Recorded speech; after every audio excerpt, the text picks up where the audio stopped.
All right, ನೋಡೋಣ ಏನಿದೆ ಅಂತ. ಅಯ್ಯೋ ಮಂಗ್ನನ್ ಮಕ್ಳ ಇಲ್ಲೇ ನೋಡ್ತೀರಾ, ಅಲ್ಲಿ ನೋಡಿ. ರೇಣುಕಾಸ್ವಾಮಿ ಕೊಲೆ ಕೇಸಲ್ಲಿ ವಿವಿಧ ಜೈಲುಗಳಲ್ಲಿರುವ ದರ್ಶನ್ ಮತ್ತು ಅವರ ತಂಡಕ್ಕೆ ಅಯ್ಯೋ ಬನ್ನಪ್ಪ, ನನ್ನ ಬಾಳಿನ ಅಮಾಸೆ ನನ್ನ ಮಗ ಇವನು. ಸೆಪ್ಟೆಂಬರ್ 12ರವರೆಗೆ ನ್ಯಾಯಾಲಯ ತನ್ನ ನ್ಯಾಯಾಂಗ ಬಂಧನವನ್ನು ವಿಸ್ತರಿಸಿದೆ. ಏನಾಯ್ತು? 17 ಜನಕ್ಕೆ ಕೊಟ್ಟ ಮೇಲೆ ಮಾಹಿತಿಗಳು ಒಂದಿಷ್ಟು ಹೊರಗೆ ಬರಲೇಬೇಕಲ್ಲ. ನಮ್ಮಣ್ಣ ಹೇಳಿದ್ ಕರೆಕ್ಟ್. ಬಹಳ ವಿವರವಾಗೇ ಬಂದಿದೆ ಕೆಲವೆಲ್ಲ ಅಂತುವೆ. ಅಂಶ ಇದು ಅಂತ ಆರೋಪ ಪಟ್ಟಿಯಲ್ಲಿ ಹೇಳ್ತಾ ಇದ್ದಾರೆ. ಹೀಗಿದೆ ಎಂದು ವರ್ಣಿಸುತ್ತಿರುವ ರೀತಿ ಅಪರಾಧಿ ಅಂತ ಡಿಕ್ಲೇರ್ ಮಾಡಬೇಡಿ.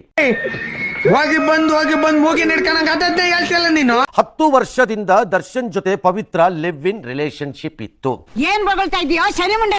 ಪೊಲೀಸರು ತನಿಖೆಯಲ್ಲಿ ಕಂಡುಕೊಂಡಿರುವ ಸಾರಾಂಶ. ದರ್ಶನ್ ಹೇಳಿದ್ದೇನು? ಇದು ದರ್ಶನ್ ಹೇಳಿಕೆ, ಸ್ವೈಚ್ಛಾ ಹೇಳಿಕೆ. ಇದರ ವಿವರ ಹೀಗಿದೆ. ನಾನು ಕನ್ನಡ ಚಿತ್ರರಂಗದಲ್ಲಿ ನಟನಾಗಿದ್ದೇನೆ, ದರ್ಶನ್ ಹೇಳ್ತಿರೋದು, ನಾನಲ್ಲ. ಇತರೆ ವೃತ್ತಿಗಳಲ್ಲೂ ಇದ್ದೇನೆ. ಇತರೆ ಯಾಕೋ ಈ ಸೌಂಡ್ ಸ್ವಲ್ಪ ಸರಿ ಇಲ್ವಲ್ಲ? ಇದು single meaning, double meaning, triple meaning. ಏನೋ ಬಿಸ್ನೆಸ್ ಮಾಡ್ಬೋದು, ಕೃಷಿ ಇರ್ಬೋದು, ಇವ್ರ ಕೇಸಲ್ಲಿ ಕುದುರೆ ಸಾಕೋದಿರ್ಬೋದು, ಏನೇನೋ ಇರ್ಬೋದಪ್ಪ, ಗೊತ್ತಿಲ್ಲ. ಬರೀ ಇಂಥದೆಯ. ನನ್ನ ಮತ್ತು ವಿಜಯಲಕ್ಷ್ಮಿ ಅವರ ಮದುವೆಯಾಗಿ ವಿವಾಹವಾಗಿ 22 ವರ್ಷ ಆಗಿದೆ. ಅವರಿಬ್ರು ಗಂಡ ಹೆಂಡತಿ, ಓಕೆನಾ? ಮೇ 19ರಂದು ಕಳೆದ ಮೇ ವಿವಾಹ ವಾರ್ಷಿಕೋತ್ಸವಕ್ಕೆ ದುಬೈಗೆ ಹೋಗಿದ್ವಿ. ಪವಿತ್ರ ಗೌಡ ಜೊತೆ 10 ವರ್ಷದಿಂದ ಲಿವ್ ಇನ್ ರಿಲೇಶನ್ಶಿಪ್ ಇದೆ. ಸೇಮ್ ನಾನು ಆಗ್ಲೇ ಹೇಳಿದ್ದು. ಈಗ ಗೊತ್ತಾಯ್ತು. ಒಬ್ಬರನ್ನೊಬ್ರು ಪ್ರೀತಿಸ್ತಿದ್ರು ಅಥವಾ ಒಬ್ಬರೊಬ್ರು ಚೆನ್ನಾಗಿ ಜೊತೆನಲ್ಲೇ ಇದ್ರು.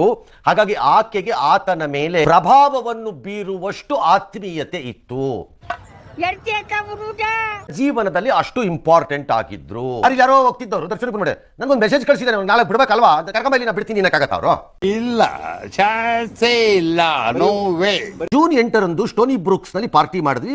ಪವನ್ ನಿಂದ ರೇಣುಕಾ ವಿಚಾರ ಪ್ರಸ್ತಾಪ ಆಯಿತು. ಕಿಡ್ನಾಪ್ ಮಾಡಿ ಶೆಡ್ ಅಲ್ಲಿ ಇಟ್ಟಿರುವ ಬಗ್ಗೆ ಪವನ್ ಮಾಹಿತಿಯನ್ನು ಕೊಟ್ಟರು. ಎಂಥ ಕಲ್ಯಾಣ ಗುಣ ನಿಂದು. ಪವಿತ್ರ ಜೊತೆ ಶೆಡ್ಗೆ ಹೋಗಿ ರೇಣುಕಾ ಮೇಲೆ ಸಿಕ್ಕಂತೆ 4 ಬಿಟ್ಟೆ ಅಂತ. ನೋವು ಅಂದ್ರೆ ಇದೇನಾ ಭಗವಂತ ಅಂತಂದ್ಮೇಲೆ ಇನ್ನೇನಿದೆಯಪ್ಪ, ನೀನೇ ಸ್ವಇಚ್ಛಾ ಹೇಳಿಕೆ ಅಂತ ಹೇಳಿ ಬಿಟ್ಟೆನ ಹಾಕೊಂಡ್ಮೇಲೆ ಅಸಾಲ್ಟ್ ಯಾಕ್ರಿ ಒಳಕ್ಕೆ 1 ವರ್ಷ ಅಂತ ಅನ್ನಕ್ಕಾಗತ್ತ? ಈಗ ನನ್ಗೆ ಅಷ್ಟು ತಿಳುವಳಿಕೆ ಇಲ್ಲಪ್ಪ, ಅಲ್ಪಜ್ಞಾನಿಗಳು. ಇತ್ಯರ್ಥವಾಗಿ ಹೋಯಿತು. ಆರೋಪಿ ಸ್ಥಾನದಿದ್ದವನು ಅಪರಾಧಿಯಾಗಿದ್ದಾನೆ ಎಂದು ಪರಿಭಾವಿಸಲು ಸಾಧ್ಯವಿಲ್ಲ ಈ ದಿನದ ಮಟ್ಟಿಗೆ. ನಮ್ ಬಾಸು 2 ಪೇಕ್ ಜಾಸ್ತಿ ಆಗ್ಯಾವ, ಏನೋ ಹೊಡೆದಿರ್ಬೋದು, ಅದಕ್ಕೇನೆ ಹೇಳಕ್ಕಾಗಲ್ಲ. ಚಪ್ಪಲಿಂದ ರೇಣುಕಾಗೆ ಹೊಡೆಯುವಂತೆ ಪವಿತ್ರಾಗೆ ಹೇಳಿದೆ. ಆಕೆ ಹೊಡೆದಳು. ಪವಿತ್ರ ಕಾಲಿಗೆ ಬಿದ್ದು ಕ್ಷಮೆ ಕೇಳಲು ಹೇಳಿದೆ. ಎಂಥ ಘನಕಾರ್ಯ ಮಾಡಿದ್ಯಪ್ಪ. ನಾನು ಬರುವ ಮೊದಲೇ ರೇಣುಕಾಸ್ವಾಮಿಗೆ ಸ್ವಲ್ಪ ಬಿದ್ದಿತ್ತು ಏಟು, ಹಲ್ಲೆ. ಆತ ಸುಸ್ತಾಗಿದ್ದ. ಬಟ್ ಸುಸ್ತಾಗಿದ್ದ ಆದ್ರೆ ಬದುಕಿದ್ದ.